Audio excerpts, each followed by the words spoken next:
warahmatullahi wabarakatuh. Kembali berjumpa dengan saya, Her Subno Arif dari Forum News Network. Kagak ada panas, kagak ada hujan, begitu biasanya orang Betawi menyebutnya. Tiba-tiba saja kemarin kita dikejutkan adanya segerombolan orang yang mengaku dari Front Pembela Islam melakukan deklarasi mendukung Gubernur DKI Jakarta Anies Baswedan menjadi capres pada tahun 2024 nanti. Puluhan orang yang mengenakan pakaian putih, ada yang bersorban, disertai sejumlah ibu-ibu yang juga berpakaian putih, memakai kerudung itu menggelar spanduk di patung kuda Jalan Tamrin. Ini tak jauh lokasinya dari Balai Kota DKI Jakarta. FPI dukung Anies untuk Presiden 2024. Di bawahnya tertulis Anies Presiden FPI Reborn. Di Monas.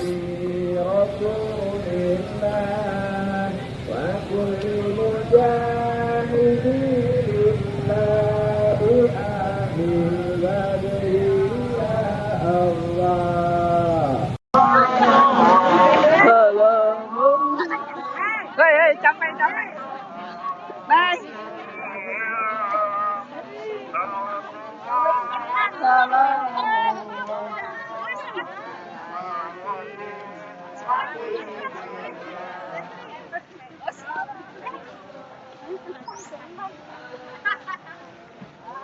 Aksi sejumlah orang ini tentu saja sangat mengejutkan. Front Pembela Islam secara resmi kan sudah dilarang oleh pemerintah bersama HTI, dibubarkanlah oleh pemerintah. Mereka sekarang ini, kalau FPI maksud saya, bermetamorfosa menjadi Front Persaudaraan Islam yang kalau saya lihat fokusnya sekarang lebih pada kegiatan dakwah, pendidikan, dan yang paling menonjol tentu saja kemanusiaan. Mereka misalnya itu sangat aktif turun di berbagai wilayah bencana di Indonesia. Tidak ada lagi aksi besar-besaran, pengerahan massa turun ke jalan seperti di masa lalu ya, sebelum FPI itu dilarang. Wajar bila tiba-tiba kok FPI muncul dengan nama yang juga rada janggal. Namanya FPI Reborn. Ini apa?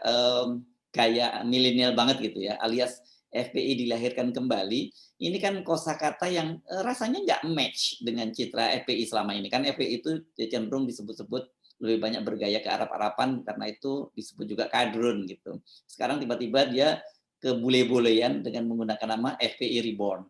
Yang juga membuat banyak kening orang berkerenyit itu, kok isu yang dibawa ini yakni pencapresan Anies Baswedan.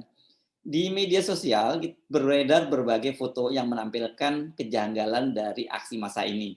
Misalnya beberapa perempuan yang hadir meskipun mengenakan busana muslim dan kerudung, namun mereka menggunakan celana jeans yang sangat ketat gitu. Sama sekali tidak mencerminkan citra pendukung FPI yang selama ini kita kenal ya, FPI yang dulu dipimpin oleh Habib Rizik Syihab. Peserta prianya ini memang menggunakan kupluk, ada yang sorban, baju putih-putih. Tapi ada satu hal lagi yang menarik perhatian di media sosial adalah mereka itu sebagian mengenakan peta hijau di lengan kanannya. Ini nampaknya semacam apa ya, semacam sandi atau kode operasi ini, dan gerakan ini diorganisir gitu. Lebih menarik lagi, setelah aksi bubar itu ada foto-foto yang beredar, beberapa perempuan peserta itu melepaskan kerudungnya. Jadi fix ini adalah kalau mereka menggunakan kerudung ini hanya properti, ini properti aksi unjuk rasa saja. Melihat berbagai kejanggalan ini, publik kemudian segera mengeh dan karena apa? Karena ada konfirmasi dari Front Persaudaraan Islam yang segera menyampaikan statementnya. Front Persaudaraan Islam ini adalah metamorfosa tadi ya dari FPI atau Front Pembela Islam. DPP Front Persaudaraan Islam menyatakan sikap sebagai berikut. 1. Bahwa Front Persaudaraan Islam dari tingkat pusat sampai ranting tidak pernah mengundang, menggerakkan, dan melakukan aksi dengan tema apapun pada Senin 6 Juni 2022. Sehingga bila ada yang melakukan aksi mengatasnamakan Front Persaudaraan Islam, maka dapat dipastikan adalah aksi fiktif dan palsu. 2. Bahwa terkait dukung-mendukung pihak tertentu dalam pemilu 2024 yang akan datang, sampai detik ini belum ada pernyataan dukungan resmi dari DPP Front Persaudaraan Islam kepada pihak manapun dalam pemilu 2024. Sehingga bila ada yang membawa-bawa nama Front Persaudaraan Islam untuk mendukung calon tertentu, dapat dipastikan adalah pernyataan fiktif dan benarkah mereka ini FPI abal seperti yang diklaim oleh DPP Front Persaudaraan Islam? Sebagai bukti bahwa mereka adalah massa bayaran, ini melalui akun media sosialnya Front Persaudaraan Islam merilis pengakuan seseorang yang disebut sebagai korlap atau koordinator lapangan. Assalamualaikum warahmatullahi wabarakatuh. Atas nama Al-Fakir Kiai Haji Khairul Anam meminta maaf kepada Front Persaudaraan Islam.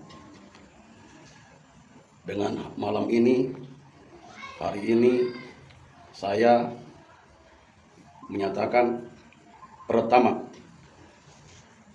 kronologis yang sesungguhnya malam saya ditelepon oleh Bapak Edi jam 9.00 disuruh baca doa atau berdoa di Monas. Pagi-pagi saya mengajak kepada jamaah dan santri mengajak ke Monas. Saya berangkat jam 7 dari lokasi langsung menuju ke lokasi ke Monas. Selesai sampai ke lokasi, maka saya merasa kaget di lokasi. Kekagetan saya sampai di lokasi tersebut, di mobil komando ada yang membagi-bagikan bendera FPI. Sementara saya tidak melihat pengurus tokoh besar FPI atau Front Persaudaraan Islam yang berada di lokasi tersebut. Saya merasa tertipu dan dibohongi dan diperalat oleh orang tersebut.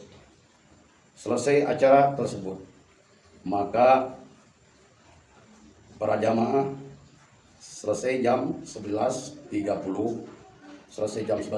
maka kami pulang dan jamaah selesai lokasi di Pulbis, maka Bapak Edi mengasihkan uang tiap jamaah, tiap orang dikasih 150.000.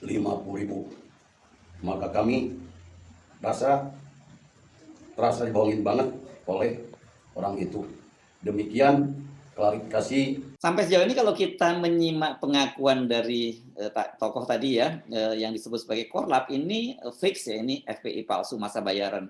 Pria yang disebut sebagai korlap tadi, kalau kita simak narasinya, penjelasannya juga sebenarnya dia mengaku hanya jadi korban penipuan. Pertanyaan sekarang, ini mainan siapa? Benarkah dilakukan oleh intelijen hitam seperti yang disebutkan oleh DPP Front Persaudaraan Islam? Kalau mereka mainan intelijen hitam gitu ya, mengapa bentuknya berupa deklarasi Anies for Presiden 2024? Dari situ kita sebenarnya dengan mudah dapat petunjuk. Deklarasi dalam tanda petik tadi adalah bentuk kampanye hitam atau black campaign bagi Anies Baswedan. Tujuannya untuk menakut-nakuti masa pemilih non-Islam dan yang Islamofobia untuk jangan lagi memilih Anies Baswedan ya. Front Pembela Islam bagaimanapun juga selama ini kan sudah di-framing sebagai organisasi Islam radikal. Kan pimpinannya di penjara, organisasinya dilarang untuk beraktivitas gitu ya. Jadi kurang apa lagi gitu. Sementara Anies ini juga di-framing sebagai figur yang mengusung politik aliran dan bila nanti dia berkuasa itu akan menghidupkan kembali ormas-ormas radikal seperti FPI dan HTI. Ya kira-kira nantinya kalau Anies jadi presiden itu akan seperti Taliban kalau berkuasa di Afghanistan. Kira-kira begitulah yang coba digambarkan oleh mereka ini. Anda tentu belum lupa ya, kan tidak lama itu setelah Ade Armando dianiaya massa di depan gedung MPR DPR itu, Wakil Ketua Dewan Pembina PSI, Partai Solidaritas Indonesia, Grace Natali kan membuat konten melalui Cokro TV. Dia yang mengaitkan pelakunya adalah massa yang terafiliasi dengan Front Pembela Islam dan HTI yang kemudian dia memanfaatkan atau menjadi simpatisan dari Anies Baswedan. Ini kemarin kontennya langsung mendapat reaksi yang luar biasa dan banyak yang mempersoalkannya itu karena ini insinuatif ini ya, dianggap apa ya, memprovokasi atau menyebarkan kabar bohong gitulah tentang afiliasi antara FPI dan HTI. Memang tidak bisa dipungkiri sih pada Pilkada DKI 2017 Habib Rizik dan FPI pada waktu itu mendukung Anies Baswedan. Ya tapi bukan berarti kemudian FPI dan Anies Baswedan ini adalah kelompok yang radikal.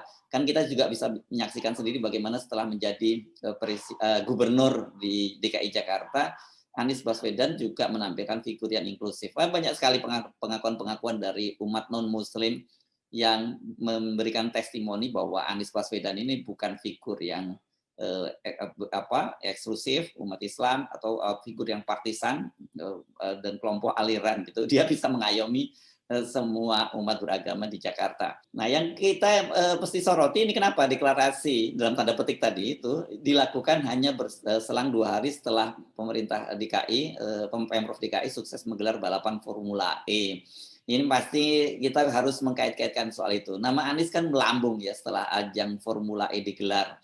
Padahal kita tahu berbagai hambatan itu telah dilakukan, dibuat agar ajang balapan internasional itu gagal digelar.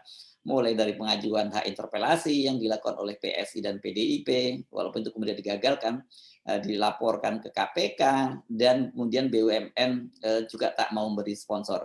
Oh ya, kalau Anda bicara soal laporan ke KPK ini, ada juga beberapa media, tapi bukan media-media arus utama gitu ya, bukan media mainstream, yang menyebutkan bahwa KPK akan segera memanggil Anies Baswedan berkaitan dengan gelaran Formula E itu. Nah ini tentu kita mesti mulai kaitkan apakah ini bagian dari itu, apakah memang betul ada operasi media juga. Ini yang tentu kita perlu selidiki lebih lanjut. Nah setelah sukses Formula E ini kan nama Anies mau nggak mau dia akhirnya menjadi salah satu kandidat capres ataupun cawapres pada tahun 2024 sekarang yang posisinya teratas gitu. Bahkan kemudian dia kan disebut sebagai kandidat capres dan cawapres ini oleh sejumlah tokoh. Misalnya mantan Wapres Yusuf Kala itu sudah coba memasangkannya dengan Puan Maharani ini sebagai capres dan cawapres itu tahun 2024 yang akan diusung oleh PDIP. Belum tahu kita partai yang lain yang akan mendukung. Tapi sejauh ini PDIP sendiri saja sudah cukup untuk mengajukan calonnya sendiri. Kemudian Ketua Umum Partai Nasdem Surya Paloh menyodorkan nama Anies kepada Presiden Jokowi untuk dipasangkan sebagai cawapres itu cawapresnya Ganjar ya. Ganjar yang menjadi presiden, Anies menjadi calon wakil presidennya. Pendek kata ini gelaran Formula E membuat Anies ini posisi semakin kokoh sebagai kandidat pada Pilpres 2024. Karena itu Anies ya harus diamputasi, harus kalau enggak berbahaya, dan cara yang paling mudah ya dengan menakut-nakuti umat Islam atau maksud saya umat non Islam dan juga umat Islam abangan atau anti Islam yang Islamofobia, bahwa Anies ini didukung oleh Islam radikal. Saya perlu mengingatkan Anda ya, jangan dianggap enteng isu semacam ini ya. Walaupun sudah dibongkar di media dan secara masif juga dikuliti di media sosial, namun dalam masyarakat yang terbelah seperti saat ini, masyarakat yang hidup dalam echo chamber atau masyarakat hidup dalam kepompong ini, isu ini sejauh ini terbukti sangat efektif. Mengapa? Ya karena kita hidup dalam era post-truth ya. Orang hanya mau dengar apa yang mereka mau dengar dan sesuai dengan persepsi dalam benaknya. Saya kira Anda sendiri juga merasakan itu ya. Kalau ada berita yang tiba-tiba sesuai dengan pemikiran Anda, walaupun itu hanya judulnya saja, tanpa Anda baca biasanya Anda langsung share. Ini yang saya sering ingatkan berkali-kali, itu berbahaya karena banyak sekali berita-berita di media dan juga apalagi media sosial gitu, antara judul dengan isinya itu nggak nyambung. Tetapi karena dalam era post-truth seperti ini, ya orang akan percaya. Jadi ketika ada orang membaca misalnya Anies didukung oleh FPI, itu muncul di media-media atau di media sosial, mungkin bagi kubu yang tidak mendukung Anies itu langsung tanpa membaca beritanya lebih detail dia akan di-share dan kemudian terbentuk persepsi bahwa Anies memang didukung oleh Front Pembela Islam gitu. Bahkan kalau kemudian dijelaskan bahwa itu beritanya berita bohong atau ini ada operasi black campaign terhadap Anies, mereka tetap tidak percaya. Ini saya kira yang sedang terjadi.